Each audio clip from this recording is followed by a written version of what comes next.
U.S. President George W. Bush making the rounds in Europe this week. His trip includes stops in Germany, Italy, France, and the UK. Bush intends to concentrate on improving EU-U.S. relations. Now that's a tough task considering Bush's low approval ratings abroad.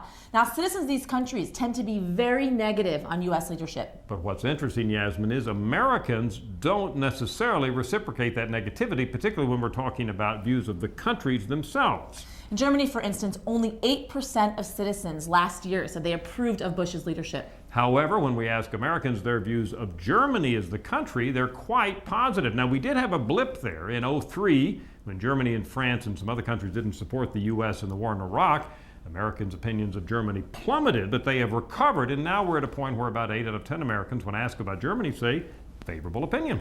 In Italy, the number is slightly higher, where only 18% of Italians approve of Bush's leadership. Same thing there that we found with Germany, at least the last time we measured it, very positive opinions on the part of Americans about Italy. Now in France, President Bush is going to meet up with President Nicolas Sarkozy, who's been an outspoken ally of President Bush.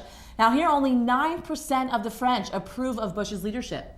Well, it perhaps is a good thing that France has new leadership in the eyes of the American public, because opinions of that country really plummeted, like Germany, but even more so back in 2003. You remember the jokes about don't eat French fries anymore at the time, because France very publicly did not support the U.S. in the war in Iraq. Opinions fell way down by more than 40 percentage points. They've recovered some now, but still, American opinions of the country of France not quite as high as they were prior to 2002, 2003.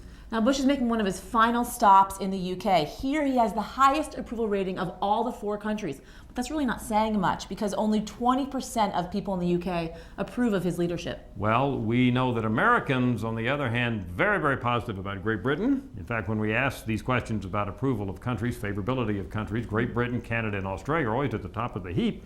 They speak English, of course, but right now about 9 out of 10 Americans, when asked about Great Britain, say they have a favorable opinion. I'm Yasmin Vasugian. And I'm Frank Newport. And this is the Gallup poll.